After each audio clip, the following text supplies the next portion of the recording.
함께 나누실 말씀은 고린도후서 12장 5절부터 10절까지 말씀입니다.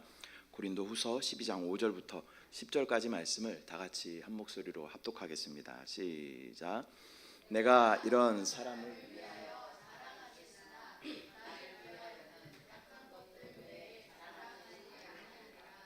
내가 만일 자랑하고자 해도 되지. 그러나 누가 나를 보는 바와 내게 듣는 바에 지나치게 생각할까 두려워하여 그만두노라. 여러 계시를 받은 것이 지극히 크므로 너무 자만하지 않게 하시려고 내 육체에 가시 곧 사탄의 사자를 주셨으니 이는 나를 쳐서 너무 자만하지 않게 하려 하심이라. 이것이 내게서 떠나가게 하기 위하여 내가 3번 주께 간구하였더니 나에게 이르시기를 내 은혜가 내게 족하도다. 이는 내 능력이 약한 데서 온전하여 짐이라 하신지라. 그러므로 도리어 크게 기뻐함으로 나의 여러 약한 것들에 대하여 자랑하리니 이는 그리스도의 능력이 내게 머물게 하려 함이라. 그러므로 내가 그리스도를 위하여 약한 것들과 능욕과 궁핍과 박해와 곤고를 기뻐하노니 이는 내가 약한 그때의 강함이라. 아멘. 할렐루야. 저는 오늘 본문의 말씀을 가지고 나의 약함을 자랑하라 라는 제목으로 하나님 말씀 나누도록 하겠습니다. 제목을 한번 따라 하겠습니다. 나의 약함을 자랑하라. 아멘. 저는 이게 주일 말씀을 준비할 때마다 성도들을 위로하고 이런 설교를 하는 것은 참 마음이 이렇게 잘 내키지가 않습니다. 근데 많은 교회들이 이제 위로의 말씀을 많이 전하죠. 그리고 그 위로의 말씀을 듣고 또 한 주간 위로를 받고 또 힘을 내서 달려가고. 근데 저는 예배 중심은 하나님이시다. 이제 이런 마음이 있고 사람을 위로하는 말씀을 전하면 제 마음이 편치가 않은 거예요. 왠지 이 예배가 인본주의적인 것 같고 물론 사람을 위로하는 그러한 하나님의 마음을 전달해야 할 그러한 책임도 있지만 왠지 그런 마음이 들 때가 있는 것이죠. 근데 지난 한 주간 주님 앞에 이제 새벽에 기도하는데 하나님께서 그런 마음을 주시는 거예요. 나의 백성들을 위로하라라는 그런 말씀을 주시는 거예요. 그래서 익숙하지 않은 그러한 어떤 말씀이지만 성도들을 위로하라는 하나님의 음성에 순종해서 여러분들의 위로가 될 만한 그러한 말씀을 함께 나누도록 하겠습니다. 여러분에게 드리는 말씀이지만 어쩌면 저에게 하시는 말씀인 것도 같습니다. 그래서 오늘 말씀에 두 인물이 나옵니다. 신약을 대표하는 사도 바울이 나오고 또 구약의 위대한 선지자였던 엘리야에 대해서 말씀을 나눌 텐데요. 이들이 막 능력 있는 그러한 주의 종들이었지만 그러나 연약함 가운데 있었을 때 또 하나님께서 위로하시고 또 하나님께서 채우시고 은혜로 역사하시는 것들을 우리가 보면서 또 우리의 약함을 주님 앞에 자랑할 때 하나님의 놀라운 능력이 우리 가운데 나타남을 경험하는 저와 여러분들 되시기를 축복합니다. 오늘 본문에서 사도 바울은 내가 세상에서 자랑할 것이 많으나 내가 자랑하는 것은 오직 나의 약함과 나의 실패 외에 내가 자랑하지 않겠다라고 말하고 있는 사도 바울을 우리가 보게 되는 것이죠. 사도 바울은 배경과 또 학식이 뛰어난 그러한 사람이었습니다. 사도 바울이 자신을 소개하기로 히브리인 중에 히브리인이고 또 태어나면서부터 이 사도 바울은 로마 시민권자였습니다. 그리고 율법의 대가인 가말리엘이라는 스승 밑에서 공부했던 그러한 사람이었습니다. 신분적으로 너무나 자랑할 것이 많은 그러한 사람이었죠. 여러분 감이 잘 안 오시겠지만 지금으로 이야기하면요, 미국의 경제를 쥐고 흔들고 있는 유대인으로 태어난 거예요.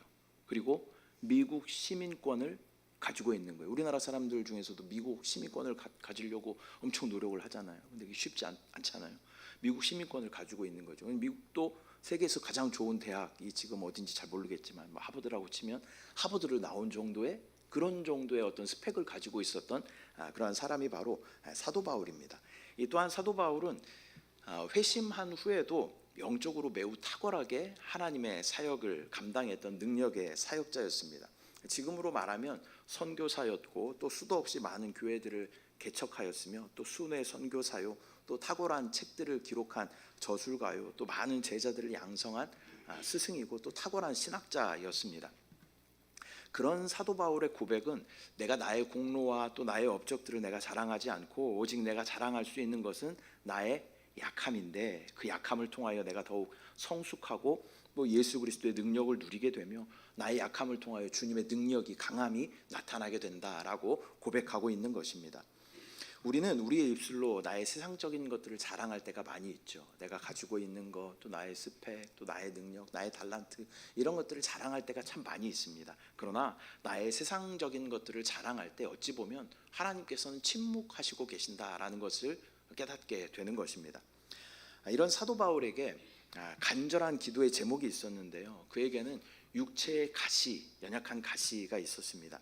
이 본문에서는 뭐라고 이야기하냐면 그것을 사탄의 사자라고까지 표현할 정도로 아마 지긋지긋했을 것 같아요. 일생을 따라다니는 이 질병이 사도 바울에게는 참 지긋지긋한 그러한 질병이었을 것 같습니다.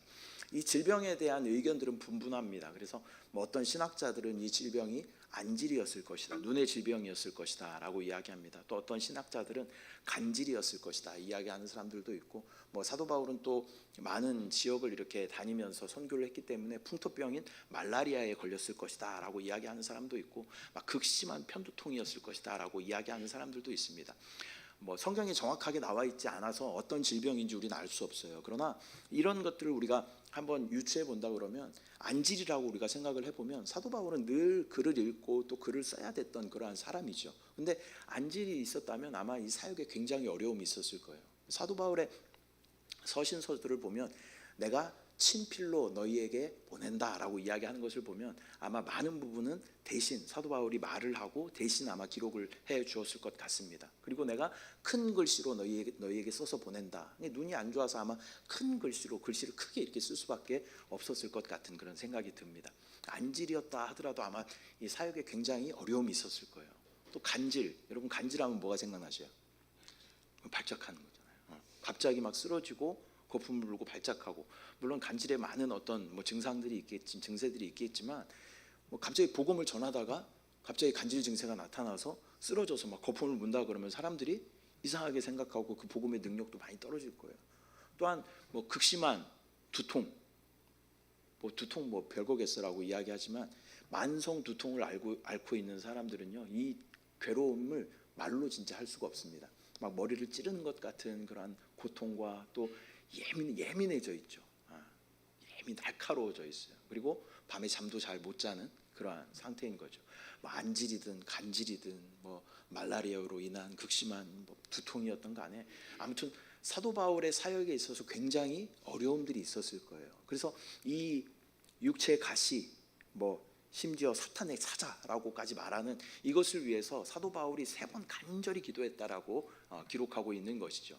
그냥 뭐 5분 10분 주여 이 질병 좀 낫게 해주십시오 주여 이렇게 했다는 게 아니에요. 간절하게 기도했다는 거예요. 사도 바울은 기도의 사람이죠. 이 기도의 사람이 기도했을 때는 얼마나 간절하게 기도했겠어요. 그리고 뭐 자신의 유익을 위해서도 뭐 기도했겠지만 이 질병이 사역에 있어서 얼마나 큰 방해가 되는 요소인가라는 것을 하나님 앞에 그렇게 호소하면서 아마 기도했을 것입니다. 그런데 이렇게 기도했을 때 하나님의 응답이 있습니다. 하나님의 응답은 내 은혜가 내게 족하다라고 말씀하는 거예요. 내 은혜가 내게 족하다라고 말씀하십니다. 그리고 이 응답을 듣고 이제는 그 질병을 주신 하나님의 의도를 잘 이해하면서 사역을 끝까지 마치는 사도 바울의 모습을 보게 되죠. 그리고 나서 뒤에 뭐 이 질병을 위해서 기도했다라는 어떤 기록들은 찾아보기가 어렵습니다. 어찌 보면 위대한 사도였던, 그리고 많은 좋은 스펙들을 가지고 있었던 이 사도 바울 역시 연약한 부분이 있었어요. 그런데 그것을 깨달은 거죠. 나의 약함이 하나님의 영광을 드러내는 것이고 내가 약할 때 하나님의 강함과 하나님의 능력이 나타나는구나 라는 것을 깨닫고 나서 이것이 은혜구나 라는 것을 고백하는 거예요. 그래서 내가 자랑할 것은 오직 나의 약함을, 나의 실패를 자랑한다라고 사도 바울은 고백하는 것입니다. 저와 여러분도 마찬가지죠. 우리의 삶 가운데 나의 어떤 치명적인 약점, 아킬레스건들이 있을 수 있어요. 그러나 그 부분을 통하여서 하나님께서는 역사하시고 그 부분 때문에 내가 하나님 앞에 교만해지지 않고 세상 가운데 교만해지지 않고 그것이 나의 안전장치가 될 수 있다라는 것입니다. 저에게도 아킬레스건이 있어요. 허리가 저는 항상 안 좋습니다. 그래서 하나님 앞에 진짜 기도를 얼마 많이 했겠어요. 허리가 아프면요, 전에는 막 한 번 아프면 일주일 동안 누워서 꼼짝도 못할 정도로 그렇게 허리가 아팠어요.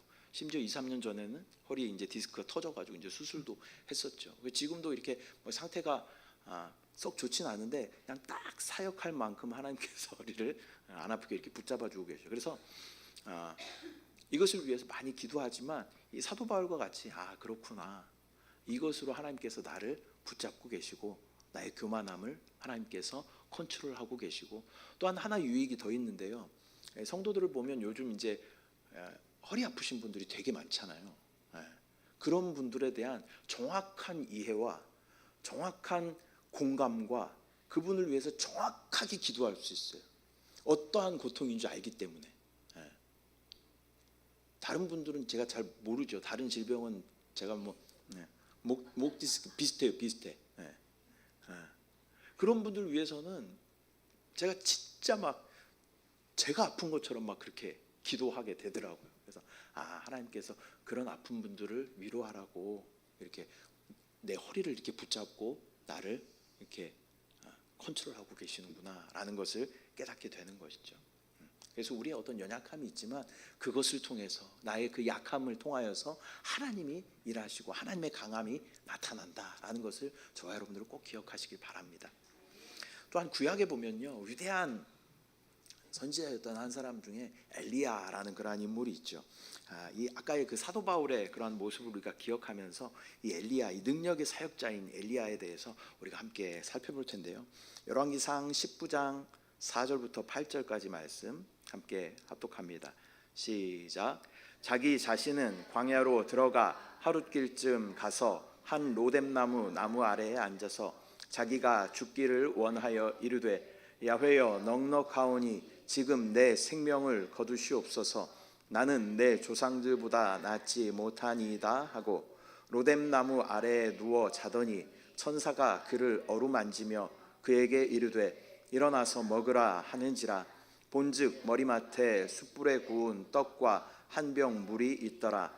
이에 먹고 마시고 다시 누웠더니 야훼의 천사가 또 다시 와서 어루만지며 이르되 일어나 먹으라. 내가 갈 길을 다 가지 못할까 하노라 하는지라.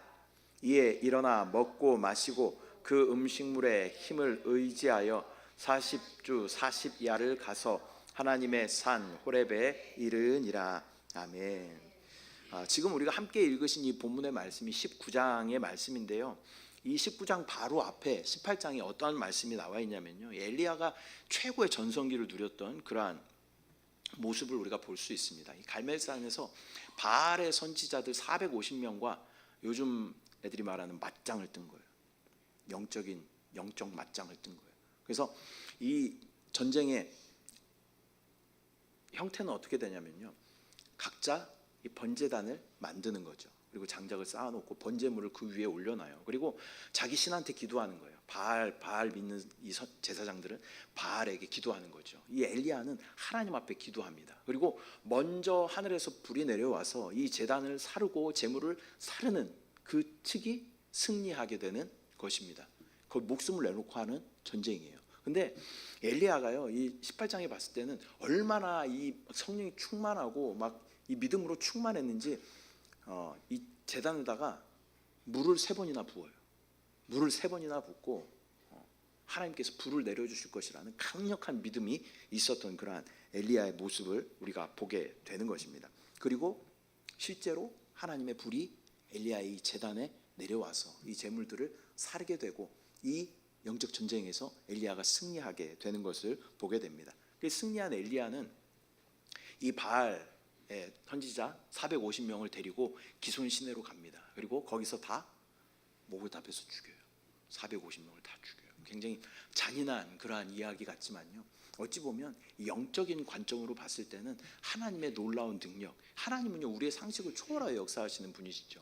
기드온과 300용사를 봐도요, 수적으로는 뭐 10몇만 명 대 300명의 그러한 싸움이에요. 근데 하나님께서 역사하시면 하나님은 우리의 상식과 수학을, 과학을 초월하여 역사하시는 그 하나님이심을 우리가 보게 됩니다. 이렇게 막 기세가 등등했던 그러한 엘리야의 모습인데요, 19장 1절부터 2절 말씀을 보면 함께 합독하겠습니다. 시작. 아합이 엘리야가 행한 모든 일과 그가 어떻게 모든 선지자를 칼로 죽였는지를 이세벨에게 말하니, 이세벨이 사신을 엘리야에게 보내어 이르되, 내가 내일 이맘때에는 반드시 내 생명을 저 사람들 중 한 사람의 생명과 같게 하리라. 그렇게 하지 아니하면 신들이 내게 벌 위에 벌을 내림이 마땅하니라 한지라. 그런데 이 아합 왕, 이스라엘의 왕이죠, 아합 왕이 엘리야가 행한 이 일을 자기의 부인 이세벨에게 이야기를 하게 됩니다. 근데 당시에 이세벨은요, 북이스라엘의 왕비였는데 악하고 잔인하기로 아주 정평이 나 있은, 악평이 나 있던 그러한 사람이었습니다. 어찌 보면 아합 왕보다 더 권력이 강하였던 그러한 인물이었습니다. 이 아합이 아주 악한 왕으로 기록되어져 있는데, 악한 왕보다 더 악한 사람이 바로 이 아합 왕의 부인이었던 이세벨이었다라는 것입니다. 그런 이세벨이 엘리야에게 사신을 보내서 내일 이맘때쯤 내가 너의 생명을 취하겠다, 이 450명 이 바알의 선지자들이 죽임을 당했던 것처럼 너도 똑같이 죽일 거야 라고 사신을 보내서 서신을 보낸 거예요. 이 서신을 전해받은 엘리야는 너무나 초라하게 두려워서 떨게 됩니다. 당시 엘리야의 상태를 보면요, 지금으로 말하면 아마 극심한 우울증 같은 그러한 증세였을 것 같아요. 그리고 뭐 공황장애 이런 이야기 있잖아요, 그런 상태였을 것 같아요. 진짜 완전 멘붕이 왔던 그러한 상태인 것이죠.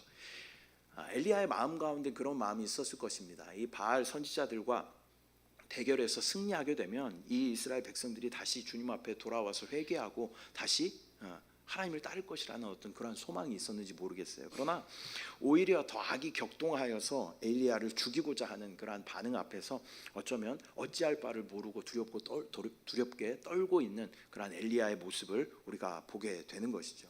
바로 앞장에서 그렇게 위풍당당하게 바알의 선지자들 450명과 싸워서 이겼던 그러한 엘리야의 모습은 여기선 찾아볼 수가 없는 것이죠. 그 스트레스가 이미 꽉 찼습니다. 그래서 하나님 앞에 뭐라고 고백하냐면, 차라리 내 목숨을 가져가 주십시오. 나는 우리 선조들과는 비교도 안 될 만큼 나는 볼품없는 그러한 사람입니다. 그냥 나 여기서 죽게 좀 그냥 해주세요. 그렇게 자포자기하고 있는 그러한 모습을 보게 됩니다. 근데 그런 엘리야에게 하나님의 위로하심이 깊이 전달되는 그러한 모습이 우리가 앞에서 읽은 그러한 4절부터의 그러한 본문에 기록되어져 있는 말씀입니다.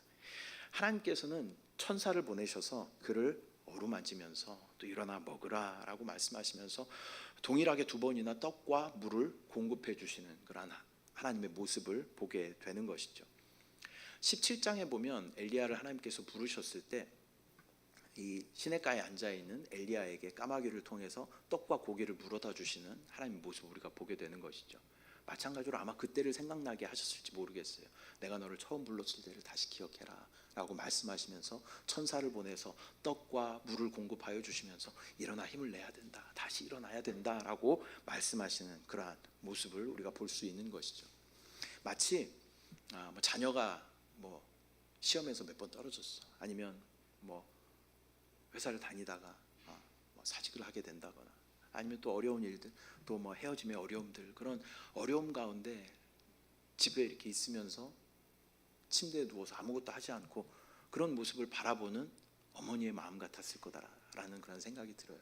그리고 책상 위에다가 죽이며 마실 것들 이렇게 놔두면서, 일어나야지 아들아, 그렇게 주저앉아 있으면 어떡해, 일어나서 다시 힘을 내야지, 이렇게 애통해하는 그런 어머니의 마음이 이 모습 가운데 보여지게 되는 것이죠. 이렇게 위로와 음식을 공급받은 엘리야는 다시 힘을 내서 40주 40야 40일 동안 걸어서 이제 호렙산, 하나님께서 명령하신 호렙산에 이르게 됩니다. 근데 이 엘리야가 기운을 차리고 이제 호렙산으로 하나님의 명령을 따라 이제 가게 됐다라고 생각을 하지만, 이 호렙산에 도착한 엘리야는 또다시 동굴을 찾아서 숨어 있는 그러한 엘리야의 모습을 우리가 보게 되는 것이죠. 그때 하나님께서 19장 18절 19절 말씀을 통하여 이렇게 말씀하십니다. 함께 합독합니다. 시작. 그러나 내가 이스라엘 가운데에 7,000명을 남기리니 다 바알에게 무릎을 꿇지 아니하고 다 바알에게 입맞추지 아니한 자니라. 엘리야가 거기서 떠나 사밧의 아들 엘리사를 만나니. 엘리야의 마음 가운데는 고독함이 있었을 것 같아요. 나 혼자 있는 것 같고 아무도 내 편은 없는 것 같고 그러한 어려움 가운데 고독함 가운데 있는 그러한 엘리야에게 하나님께서 말씀하시는 것이죠. 이스라엘 가운데 7,000명 바알에게 절하지 않은 7,000명의 사람을 내가 남겨두었다. 그들과 함께 다시 한번 하나님의 역사를 이루라라고 말씀하시는 하나님의 음성을 듣게 되는 것입니다. 그리고 엘리사를 찾아가서 엘리사에게 또 자신의 어떤 뒤를 이어서 일할 수 있는 하나님의 사역을 감당할 수 있는 하나님의 명령이 떨어지게 되는 것입니다. 그래서 이렇게 하나님께서는 하나님의 역사를 계속해서 이루어 가시는 모습을 우리가 보게 되는 것이죠. 이렇게 하나님은 우리가 약해 있을 때 우리를 만나 주시고 또 위로하여 주시고 다시 힘을 부어 주십니다. 뜻밖의 하나님의 임재와 위로는 우리가 약해 있을 때 어쩌면 더 적극적으로 임하시는 그러한 모습을 보게 됩니다. 사도 바울과 엘리야가 거칠 것 없이 계속 승승장구했다고 한다면요, 아마 어쩌면 교만하여졌을지 모르겠습니다. 그러나 하나님께서는 그들의 어떤 연약함들을 통하여서 하나님의 영광을 나타내고 하나님의 강함을 나타내시는 것들을 우리가 보게 되는 것입니다. 하나님은 교만한 자는 미워하십니다. 그러나 겸손한 자, 심령이 가난한 자들을 택하여 주시고 그들을 만나 주시고 그들을 위로하여 주시고 그들을 통하여 하나님의 역사가 이루어지는 것을 우리는 보게 됩니다. 마태복음을 보면 팔복에 대해서 말씀하고 있죠. 그 중에 첫 번째 복이 바로 심령이 가난한 자의 복에 대해서 말씀하시는 것입니다. 우리 심령이 가난하여 주님 앞에 나아가면 하나님의 놀라운 생명으로 우리 가운데 충만하게 채워 주실 줄 믿습니다. 제가 전에 한세교회에서 사역을 했었잖아요. 그때 남성교구를 꽤 오래 이렇게 맡았습니다. 그런데 신실한 성도님들, 남성 성도님들 중에 이분들 중에 한 회사의 CEO도 있으시고 또 잘 나가는 분들, 대기업 다니시는 그런 분들도 있으시죠. 근데 1대1로 이렇게 양육을 하는 가운데 자신의 연약함을 드러내시는 분들이 있어요. 남성들은 참 불쌍한 게 어디 가서 자신의 연약함을 드러내는 게 참 쉽지가 않아요. 집에서도 부인에게 이야기하는 것도 쉽지 않고 또 회사에서도 자존심 때문에 그런 걸 이야기하는 거 쉽지 않고, 그런데 그 성도님들 중에 자신의 연약함을 저에게 이렇게 고백하면서 함께 기도를 요청하시는 분들이 있어요. 그러면 그것을 들어드리고 또 함께 막 기도하다 보면 눈물이 터져 나오는 거죠.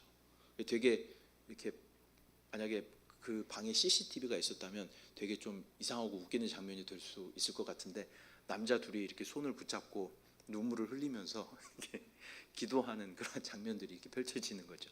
되게 지금 생각해 보면 되게 좀 되게 어색했을 것 같은데 그 당시에 진짜 충만했어요. 같이 이렇게 기도를 하다 보면 그분들이 마음에 치료를 받게 되고 또 위로를 받게 되는 것을 경험하게 되죠. 제가 어떤 해답을 주는 건 아니에요. 그냥 같이 손잡고 기도하면서 우는 거예요. 근데 그분들의 마음 가운데 위로를 받게 되는 거죠. 저도 이제 목회를 이렇게 공부하다 보면 목회 상담학이라는 것을 배우게 됩니다. 근데 이 상담학의 핵심은 뭐냐면요, 들어주는 거예요. 들어주는 거.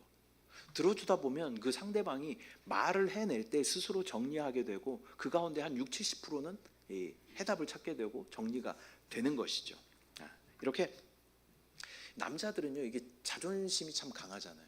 자존심이 강해요. 그래서 누구 앞에 이렇게 이야기하는 것이 굉장히 이렇게 어렵죠. 자존심 밥 먹여주는 것도 아닌데 그렇게 자존심 때문에 이야기하지 못하는 그런 분들도 많이 계세요. 그런데 그것을 내려놓고, 내 자존심을 내려놓고 그것을 털어놓았을 때 하나님의 위로하심을 경험하게 된다는 거죠. 저의 간증을 잠깐 해보면요, 저도 이제 큰 아들들이 좀 더 어렸을 때죠. 그때 저도 이제 초등학교 다닐 때 잘했던 게 있지 않겠어요? 저는 이제 예체능 이런 거를 좋아했었고 또 체육을 되게 좋아했었어요. 지금은 이제 허리 때문에 운동을 못 하고 있지만 계속 이렇게 몸이 불어나고 있지만 굉장히 날렵했어요. 사실은 믿으시든지 말든지 아무튼 굉장히 날렵했어요. 58kg 그리고 64kg 이거를 굉장히 오래 유지했어요. 근데 지금 앞자리가 오래전에 바뀌어가지고 지금 또 바뀌려고 하는데 지금 겨우 붙잡고 있는 네, 비웃으신 거죠.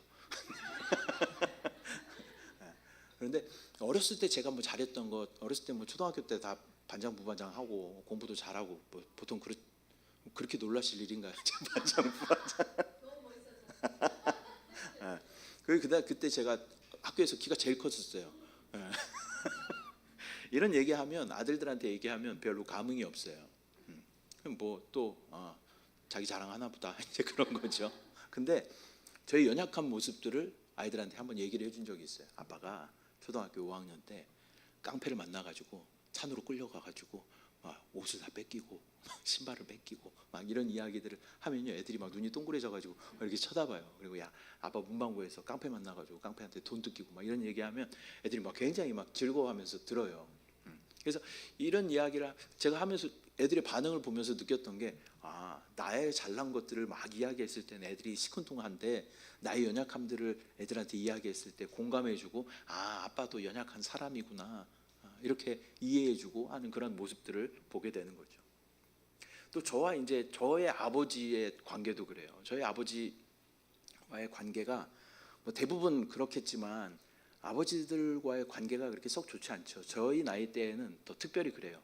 한 10명 중에 1명 좀 아빠랑 좀 친한 애들이 있을까 할 정도로 아버지들이 굉장히 권위적이었죠. 저희 아버지도 뭐 여지없이 권위적이었습니다. 근데 저에게 굉장히 아이러니했던 그런 모습이 있었어요. 저희 아버지가 최연소 장로님이셨거든요. 그래서 교회에서 성가대 찬양부 그 담당을 오래 하셨어요. 근데 아버지가 이렇게 찬양부 성가대에서 하시는 어떤 사역들을 이렇게 보면요, 너무 재밌는 거예요. 말씀도 재밌게 하시고 사람들하고 관계도 너무 이렇게 잘 하시고, 이러한 모습들을 보면서 의아해한 거죠. 우리 아버지는 밖에서는 저렇게 재밌고 유머러스 하신데 집에 오면 왜 이렇게 무섭고 재미없고 또 맨날 화만 내시고 또 매를 드시고 그런 아버지일까? 그런 마음이 항상 있었던 거죠. 그래서 제 마음 가운데 아버지에 대한 미움이 많이 있었어요. 근데 제가 이제 다 크고 이제 애들도 있을 때죠. 애들이 넷이 있을 때니까 한 7, 8년 전이었던 것 같은데, 아버지와 함께 남원에 있는 저희 이제 산소에 갈 일이 있었어요. 그래서 차를 오래 타고 이제 아버지랑 같이 가는 거죠. 그 뒤에 애들은 이미 다 잠자고 있고 아버지랑 이렇게 대화를 하면서 가는데, 아버지에게 제가 용기를 내서 물어봤어요. 아버지가 무서웠기 때문에 한 번도 그런 질문을 해본 적이 없죠. 제가 용기를 내서 아버지한테 물어봤습니다. 아버지는 밖에서는 그렇게 재미도 있고 유머러스하고 그렇게 사람들하고 그렇게 잘 지내셨는데 왜 집에 오면 그렇게 아들들하고 친숙하게 친밀하게 그렇게 하지 않으시고 항상 무섭고 뭐 권위 있는 그런 모습만 보이셨나요? 이제 아버지가 많이 연로하셨기 때문에 용기를 내서 말한 거죠. 옛날 같으면 이렇게 얘기하면 또 귓방맹이 하는 거예요. 근데 용기를 내서 이렇게 얘기를 했는데 의외의 답변이 온 거예요. 아버지께서 뭐라고 말씀하시냐면, 아들아, 미안하다. 내가 어떻게 해야 되는지 잘 몰랐어. 내가 어떻게 해야 좋은 아빠가 되는지 잘 몰랐어. 이렇게 얘기하시는 거예요. 그 말씀을 하시는데 아버지에게 처음으로 미안하다라는 말을 들어본 거죠. 그때 제 마음 가운데 아버지에 대한 태도가 완전히 바뀌었어요. 아버지는 나를 좀 맨날 혼내시고 무섭고 좀 권위적이고 그런 아버지의 모습에서, 이제는 내가 지켜드려야 할 그러한 존재구나. 이제 아버지가 나를 보살펴 주는 게 아니라 이제 내가 아버지를 돌보고 보살펴 드려야 되는 그러한 존재시구나 라는 그러한 마음으로 바뀌게 되었어요. 물론 뭐 아버지하고 뭐 팔짱 끼고 뭐 이렇게 뭐 그럴 정도는 아니죠. 그런 어떤 추억이 별로 없으니까 막 이렇게 살갑게 대하지는 못하지만 제 마음가짐이 그렇게 바뀌었다는 거예요. 그래서 그때도 한번 깨달은 거죠. 그렇구나. 나의 연약함을 말해낼 때, 내가 그걸 잘 몰랐어 라고 솔직하게 말해낼 때 상대방의 마음이 많이 바뀌는 것들을 경험하게 되었습니다. 저와 여러분이 약할 때가 있죠.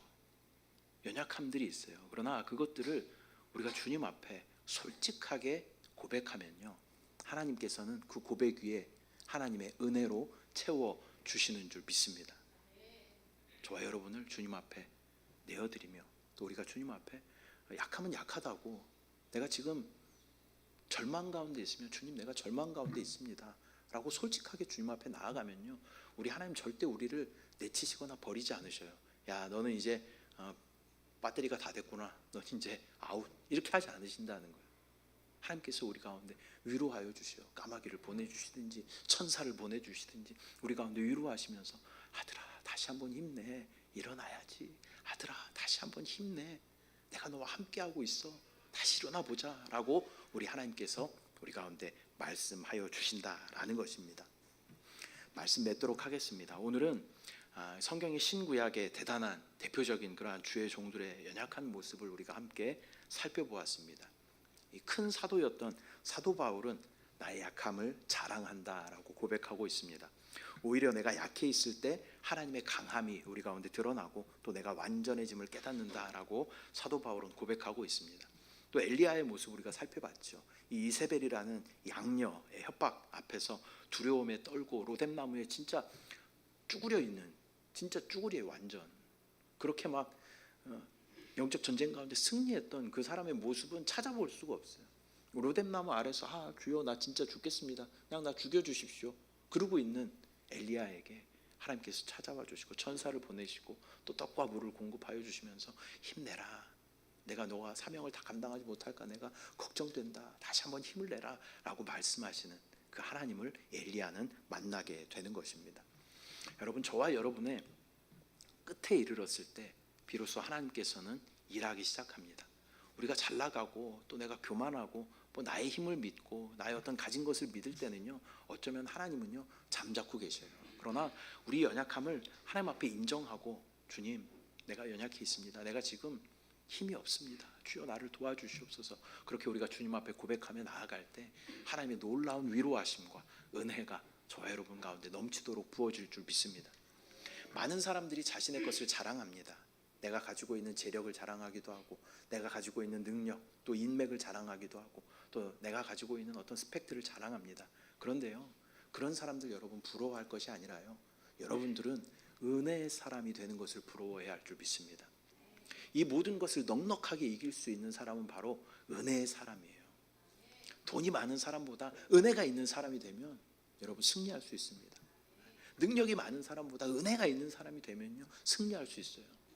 주변에 보면요, 저는 목사님들 많이 만날 그런 기회들이 많이 있잖아요. 근데 아무리 인간적으로 봐도 이분이 이렇게 목회를 잘하고 부흥이 되는 게 너무 신기한 목사님들이 간혹 계셔요.